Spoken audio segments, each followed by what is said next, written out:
In the 90s, the kind of narratives that the mainstream media or even the independent media valued when it came to AIDS were victim narratives, suffering beautifully with operatic qualities. Philadelphia by Jonathan Demme being probably the most famous Oscar-winning version of that. When they fired Andrew Beckett because he had AIDS, they broke the law. The idea that there was a nobility in the suffering of queerness and as being the end-all be-all of narratives was not something that I wanted to. That was not a road I wanted to go down. We are black faggots with a political agenda.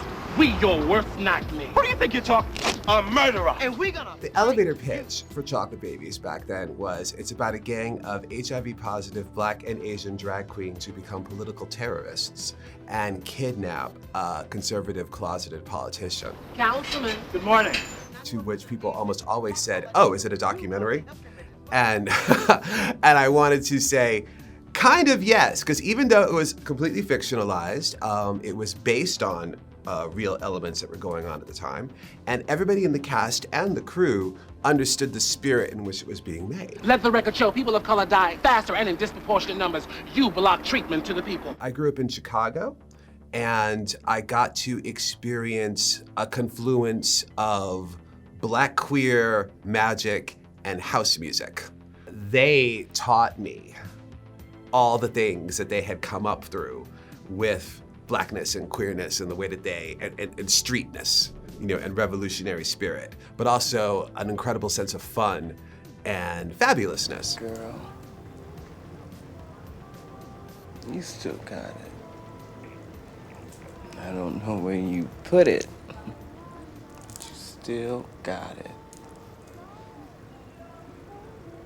The queer spirit that I came of age into, which is in the 1980s, was also powered by, we have to survive AIDS. We have to survive the government inaction. We have to survive the indignity of these terrible deaths that people were experiencing.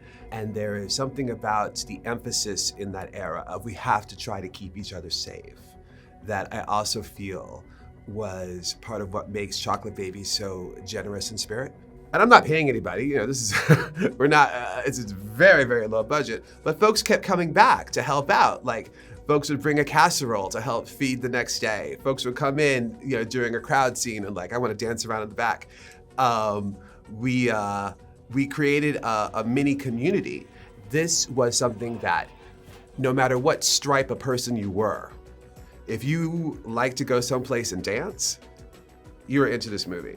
If you like to go someplace and meet different people and find folks to flirt with and have at, this was your movie. People knew that we were making a fiction, but we were also living it at the same time.